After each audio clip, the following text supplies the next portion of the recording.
and welcome back to the Hero English podcast. I'm Jordan, and I am so ready for today's episode. Me too, Jordan. Hi, everyone. I'm Riley. Today, we are talking about something we all love, free time. We'll explore words like hobbies, recreation, and leisure. Yes, how do you talk about what you do for fun? It can be tricky. We'll teach you some key vocabulary so you can talk about your interests with confidence. Exactly. And we have a fantastic hero phrase for you. It's a super natural way to ask someone about their interests. The phrase is, "What are you into these days?" I like that one. It sounds so casual and friendly. What are you into these days? We'll break that down later. We will. We also have an authentic dialogue, some cultural insights about how people discuss hobbies in the US, and of course, our fun little quiz at the end. It's going to be a great episode full of useful language for everyday conversations. Are you ready to get started, Riley? I absolutely am. Let's dive in and learn how to talk about the things we do for fun.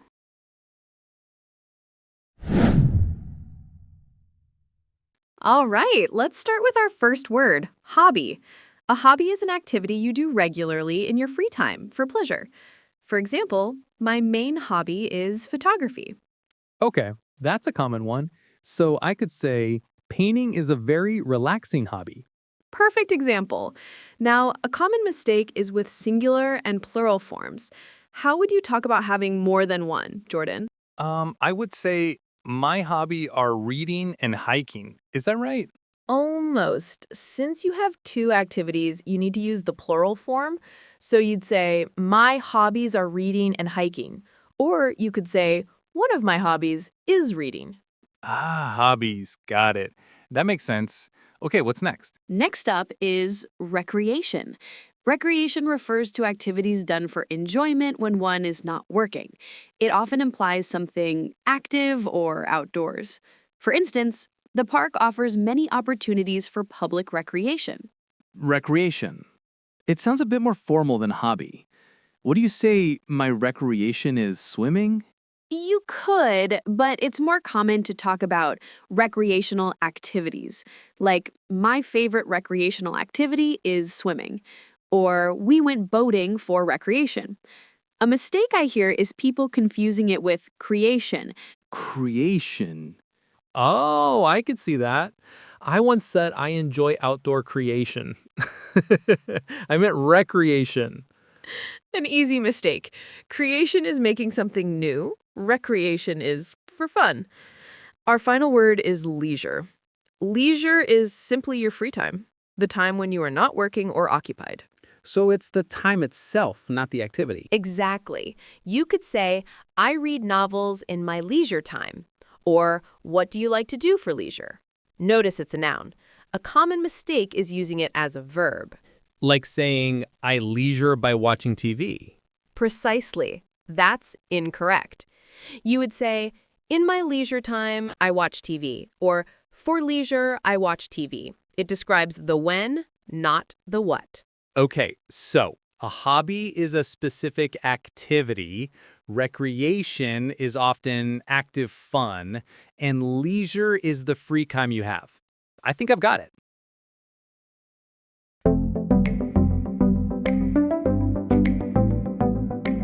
Hey, Anna, do you have any plans for the weekend?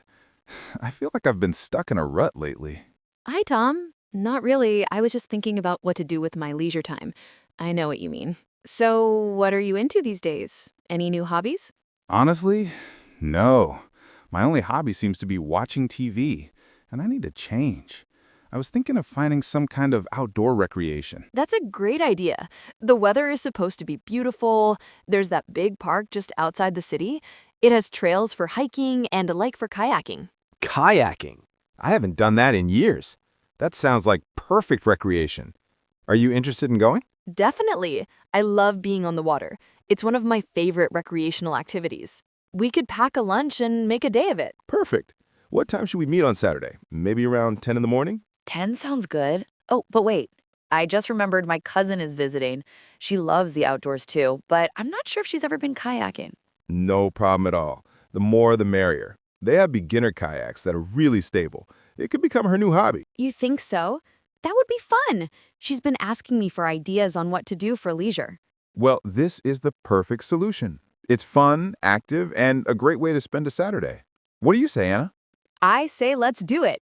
I'll text her right now. Thanks for the great idea, Tom. This is way better than just watching TV. Anytime. I'm already looking forward to it. It'll be great to have some fun and get out of the house. Now, let's expand on our topic with a few useful phrases. First up is to pick up a hobby. To pick up a hobby, does that mean to start a new one? Exactly. It means to begin learning or doing a new hobby. For example, I decided to pick up photography last year.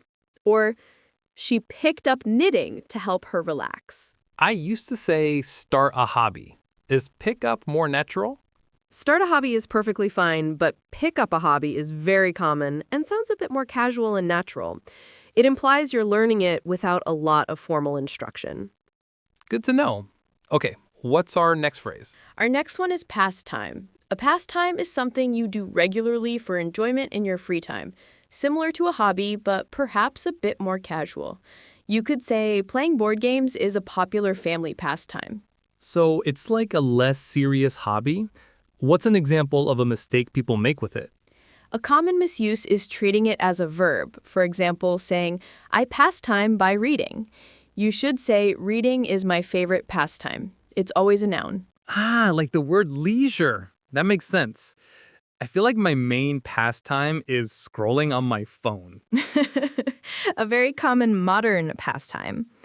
Okay, our last phrase is to kill time. This means to do something that keeps you busy while you're waiting for something else to happen. So it's not about a real hobby, just waiting? Exactly. For example, my flight was delayed for 2 hours, so I walked around the shops to kill time. Or, we played cards to kill time until the movie started. It has a slightly negative or neutral feeling. You're just trying to make time pass. I see. So you wouldn't say, my hobby is killing time, but you might kill time with your hobby. This is really useful, Riley.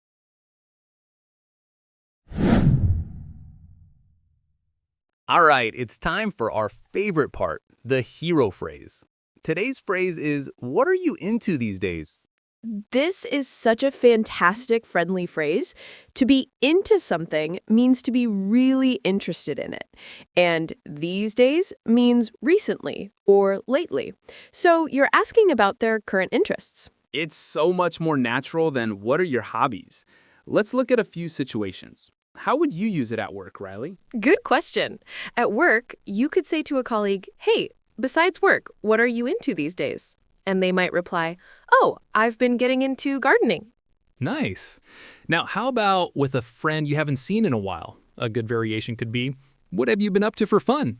That's a great one. You could say, long time no see. What have you been up to for fun? And they could answer, not much, but I just picked up guitar. Perfect. Another casual variation is just, got any new hobbies? It's direct and friendly. Yep.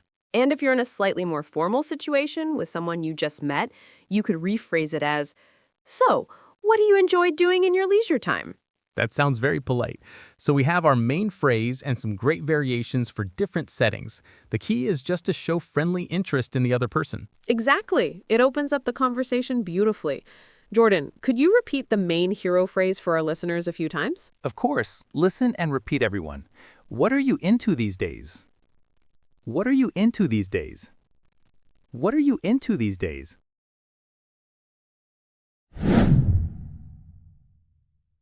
Okay, that dialogue between Tom and Anna was great, but they were speaking pretty fast. I think I missed a few things.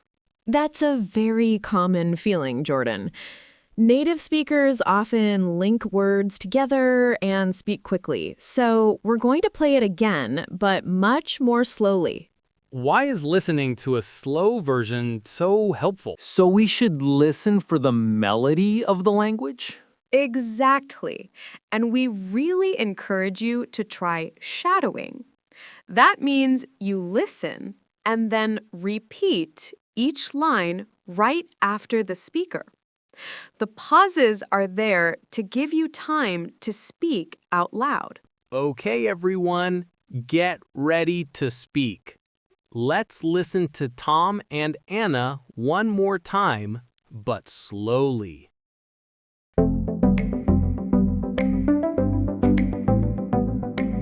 Hey, Anna, do you have any plans for the weekend? I feel like I've been stuck in a rut lately. Hi, Tom. Not really. I was just thinking about what to do with my leisure time. I know what you mean. So, what are you into these days? Any new hobbies? Honestly, no. My only hobby seems to be watching TV, and I need a change. I was thinking of finding some kind of outdoor recreation. That's a great idea. The weather is supposed to be beautiful. There's that big park just outside the city. It has trails for hiking and a lake for kayaking. Perfect. What time should we meet on Saturday? Maybe around 10 in the morning? 10 sounds good. Oh, but wait. I just remembered my cousin is visiting. She loves the outdoors too, but I'm not sure if she's ever been kayaking. No problem at all. The more the merrier. They have beginner kayaks that are really stable. It could become her new hobby. You think so? That would be fun. She's been asking me for ideas on what to do for leisure. Well, this is the perfect solution. It's fun, active, and a great way to spend a Saturday. What do you say, Anna? I say, let's do it. I'll text her right now. Thanks for the great idea, Tom. This is way better than just watching TV. Anytime. I'm already looking forward to it. It'll be great to have some fun and get out of the house.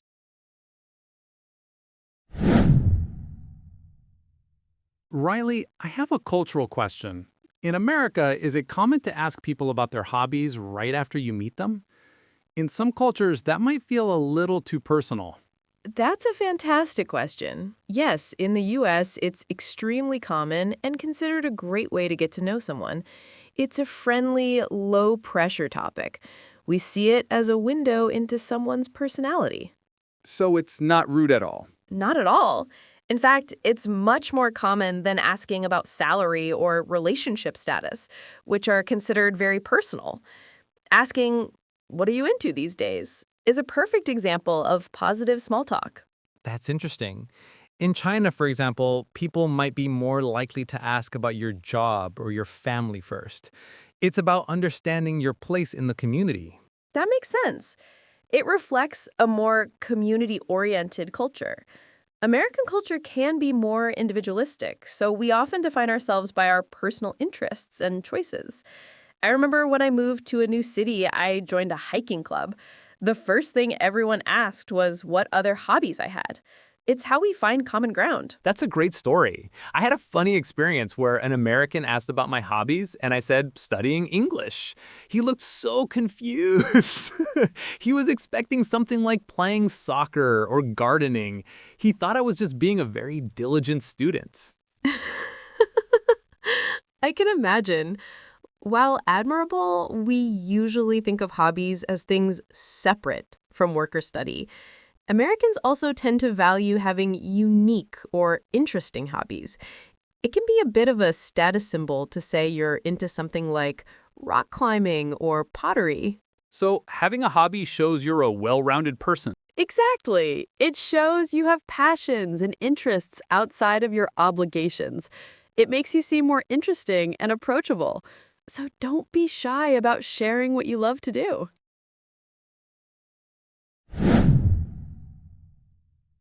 Okay, Riley, we have a great question from a listener named Kenji in Japan. Kenji asks, I am very busy with work and family. What if someone asks about my hobbies and I don't have any? Is it okay to say I have no hobbies? That is such a relatable question, Kenji. Thank you for asking. The short answer is yes, you can say that, but it might make the conversation a little difficult to continue. Right, it kind of puts up a wall. Exactly. The person asking is trying to connect with you. If you just say, I don't have any, they don't know what to say next. A better approach is to talk about what you enjoy, even if it's not a formal hobby. So what's a good alternative? You could say something like, I don't have much time for hobbies right now, but I really enjoy watching movies with my family when I have some leisure time. Or, to be honest, I'm so busy I don't have a specific hobby, but I love listening to podcasts on my commute. See? You're still sharing something about yourself. So you could say something like, I don't have time for hobbies right now, but I enjoy doing this when I can. So the key takeaway is you don't need an official hobby like playing the violin. Just share a simple activity you enjoy doing in your free time. That's it perfectly, Jordan. It keeps the conversation friendly and flowing. Great question, Kenji.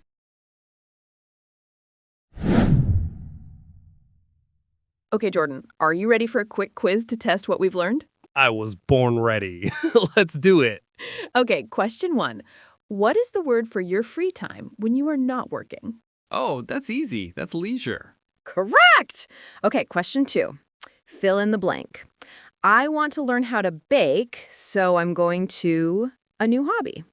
I'm going to pick up a new hobby. Yes, pick up is the natural phrase. Perfect! Last question. True or false? The hero phrase, what are you into these days, is a very formal question. I think false? It sounds pretty casual. Whoops, I tricked you. It's actually a 2-part answer. I'll give you that one. It is casual. Let me ask another one. True or false? You should only talk about serious, impressive hobbies. Okay, this one has to be false. We just learned that. Exactly. It's false. You can talk about anything you enjoy. Great job, Jordan. Now it's your turn, listeners. Answer the questions out loud at home.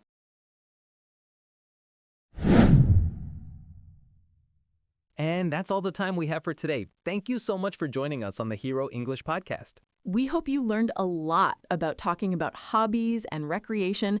Remember those key words: hobby, recreation, and leisure. And don't forget our super useful hero phrase, what are you into these days? It's such a great way to start a friendly conversation and get to know someone better. For your homework this week, we have a simple challenge. Try to use that phrase or one of its variations with a friend or colleague. Ask them what they're into and just listen. That's a great assignment. You'll be practicing your English and making a nice connection at the same time. If you enjoyed this episode, please consider subscribing so you don't miss our next one. We're going to be talking all about food and ordering at a restaurant. Ooh, a delicious topic. I can't wait. Until then, keep practicing and have a fantastic week. Bye, everyone. Bye for now. You know, Riley, all this talk about picking up hobbies reminded me of the time I tried to pick up pottery. Oh no, I feel a story coming on. How did that go? It was a disaster. I had this romantic idea of making a beautiful, smooth coffee mug. I sat at the pottery wheel and the instructor said, just feel the clay, center it. And did you center it? I tried, but the clay had other plans. It started wobbling and then it just flew off the wheel and splattered all over the person next to me. I made a mess, not a mug. Oh my gosh, that is the classic movie scene. Did you try again? I made one more attempt. The final result was this lumpy, crooked bowl that looked like a melted ashtray. I gave it to my mom and said it was abstract art. Of course you did. It's not bad, it's abstract. That's amazing. It reminds me of when I tried to learn how to juggle. I spent a week just hitting myself in the face with oranges. So I guess some hobbies just don't pick us back. I guess not. Let's stick to podcasting, Jordan. It's much safer.